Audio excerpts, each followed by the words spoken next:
नाजरीन, मोहसिन पाकिस्तान डॉक्टर अब्दुल कदीर ख़ान जैसे ही उनकी वफ़ात हुई तो साथ ही उनकी जितनी जायदाद थी उसके ऊपर कब्ज़ा माफिया ने कब्ज़ा कर लिया और दीगर जो गाड़ियाँ थी उनके ऊपर भी कब्ज़ा कर लिया गया। उनकी बेटियों का हक़ था, उनकी बेटी की जानिब से इनको वकील मुकर्रर किया गया है। 500 बेड के हॉस्पिटल के ऊपर कब्ज़ा कर लिया जी। जमुई तौर पर एक अंदाजे के मुताबिक कितनी प्रॉपर्टी, कितनी मालियत की प्रॉपर्टी? लाहौर सेंटर में अरबों में है प्रॉपर्टी। वो हमारा चैनल सब्सक्राइब करें और बेल आइकन पर क्लिक करें। देखते रहें पाकिस्तान खबर टीवी। अस्सलाम वालेकुम नाजरीन, मेरा नाम मियाँ इम्तियाज़ है और आप देख रहे हैं पाकिस्तान खबर डिजिटल।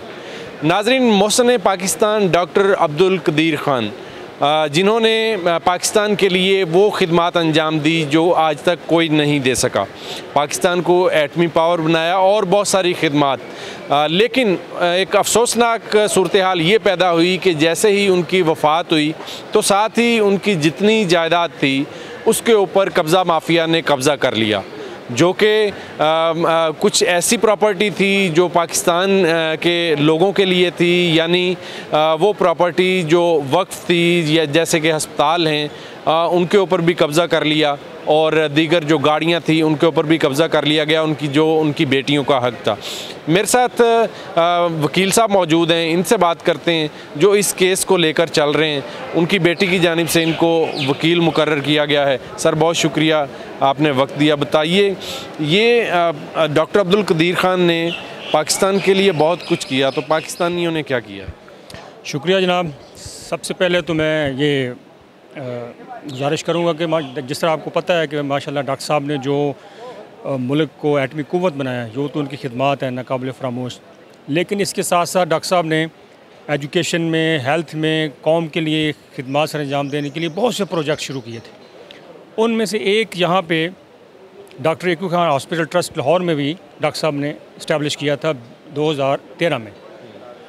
लेकिन डॉक्टर साहब के साथ उनके विसाल के बाद यहाँ पे लाहौर में कब्ज़ा माफिया बहुत से ग्रुप्स हैं। कुछ ऐसा एक लोग थे जो डॉक्टर साहब ने उनको अपनी ज़िंदगी में ही ट्रस्ट से एम्बेज़लमेंट और करप्शन और माली बेज़ाब्तगियों और बदअनवानी की वजह से डॉक्टर साहब ने उनको निकाल दिया था। लेकिन जैसे ही डॉक्टर साहब का विसाल हुआ तो उनको मौका मिल गया, तो उन्होंने फ़ौरन को अपने जाली ट्रस्ट डीड बना के उसको रजिस्टर करवाया, फिर ट्रस्ट पे कब्ज़ा करने की कोशिश की। और लेकिन जैसे ही फिर जो सब रजिस्ट्रार गुलबर्ग टाउन है जिससे उन्होंने रजिस्ट्रेशन करवा ली थी धोखाधड़ी से, लेकिन जब उसको पता चला कि ये फ़्रॉड हो गया है, धोखाधड़ी से मुझसे ये काम करवा लिया गया, तो जैसे ही उनको हक़ाइक़ का इदराक हुआ, इल्म हुआ, तो उन्होंने इनके ख़िलाफ़ 420, 68 और 71 का पर्चा करवा दिया। उसमें इनके नीचे से सेशन कोर्ट से बेलें खारिज हो गई। अच्छा, कौन कौन सी जायदाद थी या कौन कौन सी चीज़ें थी जिनके ऊपर कब्ज़ा किया गया था? एक तो यहाँ पे रावी रोड पे एक ट्रस्ट हॉस्पिटल है, वो 15 कनाल 16 कनाल तकरीबन जगह है। वहाँ पे state of the art hospital ज़ेरे कंस्ट्रक्शन है। 500 बेड का हॉस्पिटल है, छोटा हॉस्पिटल नहीं है। 500 बेड के हॉस्पिटल के ऊपर कब्ज़ा कर लिया जी। तो वहाँ पे अल्हम्दुलिल्लाह अब तो जो हॉस्पिटल है वो डॉक्टर साहब की बेटी हैं। डॉक्टर साहब की 2 ही बेटी हैं, एक डॉक्टर दीना खान और डॉक्टर आयशा। बेटा डॉक्टर साहब का नहीं है कोई। शायद इसी वजह से लोगों को जो है ना वो कोशिश की कि चलें पीछे कौन है, हम कब्ज़ा कर लें। तो वो हॉस्पिटल है और वहाँ पे अभी जो डॉक्टर दीना खान है, जो डॉक्टर साहब की बेटी है, डॉक्टर साहब उनको अपनी ज़िंदगी में ही अपना सक्सेसर और जानशीन मुकर्रर कर गए थे कि मेरी वफ़ात के बाद मेरी बेटी जो है वो जानशीन होगी ट्रस्ट की, एज ए चेयरमैन वो ट्रस्ट चलाएगी। ये वसीयत तो अपनी ज़िंदगी में लिख गए थे। फिर वो अपनी ज़िंदगी में ही इन लोगों को रिमूव कर गए थे जिन्होंने कब्ज़े की कोशिश की थी। वो बाकायदा इनको लेटर भी जारी किए गए, वो ऑन रिकॉर्ड हैं। फिर ना सिर्फ लेटर जारी किए, डॉक्टर साहब ने एक अपनी वीडियो स्टेटमेंट भी दी। बिल्कुल, वो मैंने सुनी थी जिसमें डॉक्टर साहब इनको नाम लेके कह रहे हैं कि ये इस बंदे को मैंने निकाल दिया और इस बंदे को मैंने रख लिया। और अपनी बेटी को भी उन्होंने कहा जी इस वक्त वो जनरल सेक्रेटरी और डॉक्टर साहब खुद उसमें चेयरमैन थे लाइफ टाइम। अब डॉक्टर साहब के विसाल के बाद ये सारी इन्होंने जनाब वो मिली भगत करके तो वो कोशिश की। उसके बाद इनके खिलाफ हॉस्पिटल हो गया। हाँ। इसके अलावा क्या था? इसके अलावा हॉस्पिटल ही की गाड़ियाँ हैं, ट्रस्ट के नाम है, वो तकरीबन 5 गाड़ियाँ वो भी उनके पास थी। तो उनके ख़िलाफ़ भी वो हमने आज को इसलिए कोर्ट में आए हुए थे, तो कोर्ट ने डायरेक्शन कर दी है उस गाड़ियों वाले केस में भी कि उनके ख़िलाफ़ एक नई FIR रजिस्टर की जाए और गाड़ियों को जो है ना वो ट्रस्ट के हवाले किया जाए। गुलबर्ग के अंदर भी या मॉडल टाउन के अंदर भी कोई प्रॉपर्टी है जिसके ऊपर कब्ज़ा किया? मॉडल टाउन के अंदर जो है ना वो ट्रस्ट का ऑफिस है जहाँ पे जो ये लोग अभी भी वहाँ काबिज़ हैं, बैठते हैं इलीगली। वहाँ पे लोगों से धोखाधड़ी और फ्रॉड से, लोगों को जालसाजी से, उनसे डॉक्टर साहब doctor AQ Khan hospital trust के नाम पे फ़ंड्स लेते हैं और फिर उन्होंने और भी बैंक से कुछ जाली डॉक्यूमेंट बना के, जाली आर्डर लेके बैंक से करोड़ों रुपए निकाल लिए। उसके ख़िलाफ़ भी हमने FIA में दरख्वास्त दी थी, बड़ी डिटेल इंक्वायरी हुई। तो FIA इंक्वायरी करने के बाद वहाँ पे भी इनके ख़िलाफ़ FIR लॉन्च हो गई है, जो बैंकों से पैसे निकालने की और एम्बेजलमेंट वगैरह वगैरह की। डॉक्टर साहब तो अपनी ज़िंदगी में ही ये माफियाज जो हैं इनसे बड़े परेशान थे, इनको अच्छा नहीं समझते थे, और अब उनकी वफ़ात के बाद भी यही सूरत हाल चल रही है, उनकी बेटियों के साथ ज़्यादती का सिलसिला चल रहा है। जी बिल्कुल जी, हम 2.5-3 साल हो गए हैं डॉक्टर साहब के वसाल के बाद, अभी तक जो है ना ये सारा निज़ाम चल रहा है।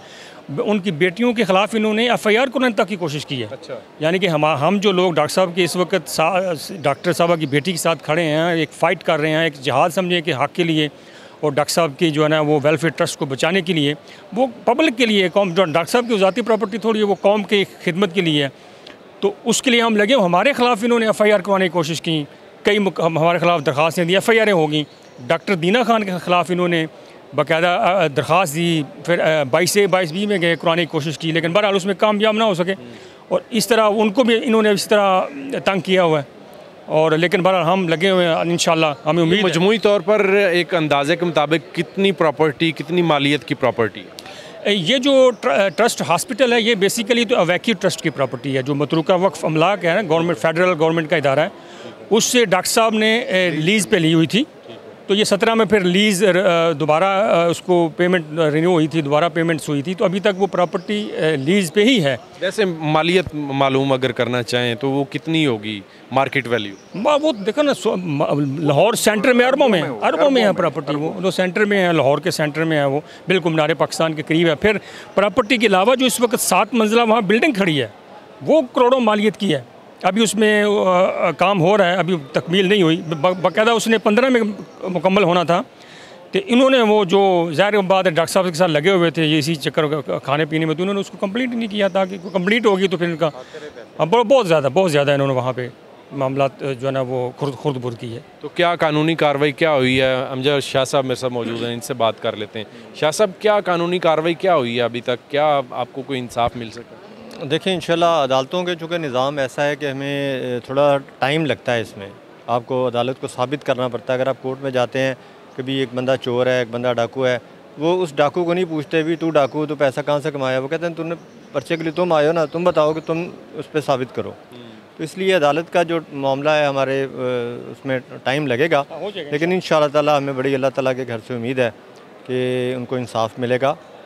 डॉक्टर साहब को ज़िंदगी में नहीं मिला। डॉक्टर साहब की जो 2 बेटियां, उनको कोई थ्रेट्स भी मिल रहे हैं या कोई इस तरह का डराया धमकाया जा रहा है? नहीं, थ्रेट्स के हद तक तो ऐसा नहीं है, लेकिन यह है कि उनको हरासमेंट होती है, उन्होंने पर्चे करवाने की कोशिश की खातून को, क्योंकि वो बाहर रहीं ज़्यादा, तो पाकिस्तान के नाम जो है ना वो एटमॉस्फेयर इतना वो उनको नहीं है, तो उनको हरास किया गया बहुत ज़्यादा इनकी तरफ से। सर बहुत शुक्रिया। नाजरीन, आपने देखा कि किस कदर गंभीर सूरत हाल है कि वो शख्स जिसने पाकिस्तान के लिए बहुत कुछ किया, पाकिस्तान को एटमी ताकत बनाया, अब उनकी वफ़ात के बाद उनकी बेटियों के साथ ही जो है वो ज़्यादती हो रही है, और उनके वो काम जो उन्होंने कौम के लिए किए थे उसके ऊपर भी जो है वो डाका डालने की कोशिश की जा रही है। अपने मेज़बान मियाँ इम्तियाज़ को इजाज़त दीजिए। अल्लाह निगहबान।